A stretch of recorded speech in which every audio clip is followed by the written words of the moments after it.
नमस्कार बच्चों, इसके पहले की वीडियो में हमने लेंस मेकर का सूत्र पढ़ा था। लेंस मेकर का जो सूत्र है वो है 1/f बराबर n माइनस का 1, 1/r1 माइनस का 1/i2। और इस सूत्र से हमको ये स्पष्ट होता है कि जो लेंस की फोकस दूरी है वो लेंस के पदार्थ के अपवर्तनांक और वक्रता त्रिज्याओं पर निर्भर करती है। तो हम चर्चा करेंगे लेंस की फोकस दूरी का। लेंस की फोकस दूरी का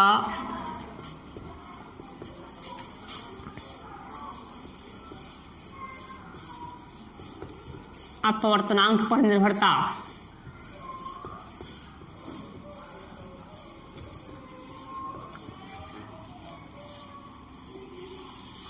अच्छा, जो हमारा फॉर्मूला है कि 1/f इक्वल होता है कि n माइनस का 1,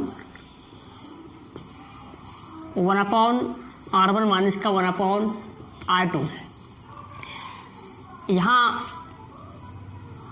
स्पष्ट दिखाई दे रहा है कि जो अपवर्तनांक है वो फोकस दूरी के व्युत्क्रमानुपाती है, अर्थात अगर अपवर्तनांक बढ़ेगा तो फोकस दूरी घटेगी और अपवर्तनांक घटेगा तो फोकस दूरी बढ़ेगी। तो देखिए इसके रूल्स क्या है, हम देखेंगे। नंबर 1, साधारणतः जो लेंस होता है, लेंस सदा वायु में रखा रहता है, यानी कि जो लेंस रखा है तो लेंस के चारों ओर क्या है, वायु है। इसके चारों ओर का माध्यम वायु है। अगर हम लेंस को वायु में ना रख करके किसी माध्यम में रखें, हम किसी पारदर्शी माध्यम में रख दें, तो इसकी फोकस दूरी पर क्या प्रभाव पड़ेगा, इसके बारे में हम चर्चा करेंगे। तो नंबर 1, यदि लेंस को ऐसे द्रव में डुबो दिया जाए जिसका अपवर्तनांक लेंस के पदार्थ के अपवर्तनांक से कम हो। यदि लेंस, साधारणतः तो लेंस कांच का होता है और कांच का जो अपवर्तनांक होता है वो 1.5 होता है। यदि हमने कांच के लेंस को जल में डुबो दिया तो जो जल का अपवर्तनांक होता है 1.33 होता है, यानी कि लेंस का अपवर्तनांक अधिक है और जल का अपवर्तनांक कैसा है, कम है। तो यदि लेंस को ऐसे द्रव में डुबो दिया जाए जिसका अपवर्तनांक लेंस के पदार्थ के अपवर्तनांक से कम हो, अपवर्तनांक कम होगा तो फोकस दूरी क्या होगी, बढ़ जाएगी। तो लेंस की फोकस दूरी बढ़ जाती है परंतु प्रकृति नहीं बदलती।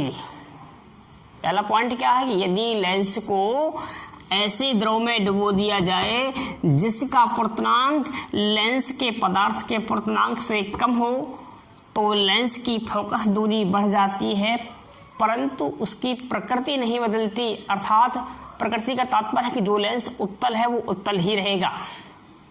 फॉर एग्जाम्पल जैसे कांच के लेंस को जल में डुबो देने पर उसकी फोकस दूरी बढ़ जाती है।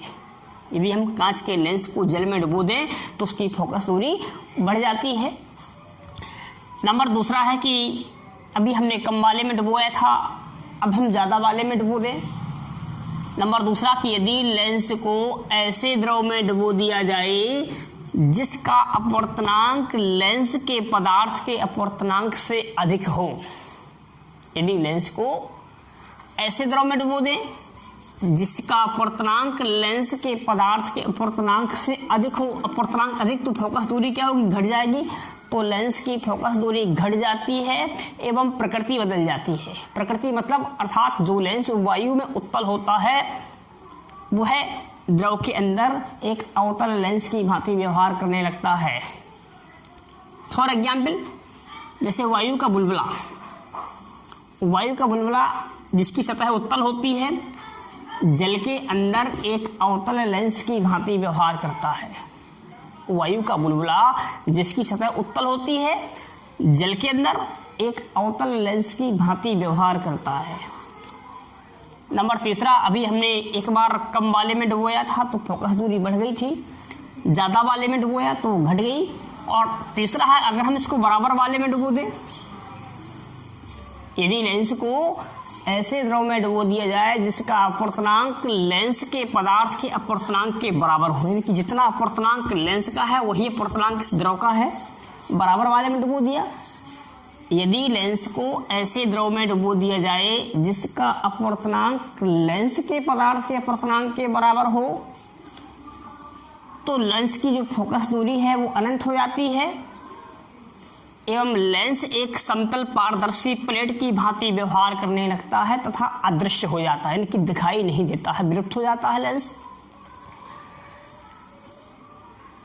एग्जाम्पल, जैसे फ्लंट कांच के लेंस को, यदि हम फ्लंट कांच के लेंस को कार्बन डाइसल्फाइड में डुबो दें, जितना अपर्तनांक फ्लंट कांच का होता है वही अपर्तनांक कार्बन डाइसल्फाइड का होता है।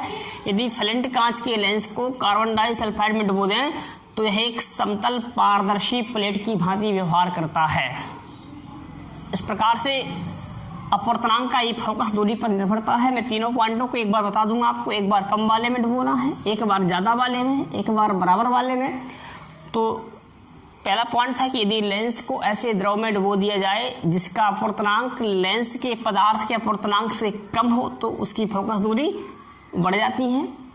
नंबर दूसरा है कि यदि लेंस को ऐसे द्रव में डुबो दिया जाए जिसका अपवर्तनांक लेंस के पदार्थ के अपवर्तनांक से अधिक हो तो उसकी फोकस दूरी घट जाती है। और नेक्स्ट था कि यदि लेंस को ऐसे द्रव में डुबो दिया जाए जिसका अपवर्तनांक लेंस के पदार्थ के अपवर्तनांक के बराबर हो तो उसकी फोकस दूरी अनंत हो जाती है।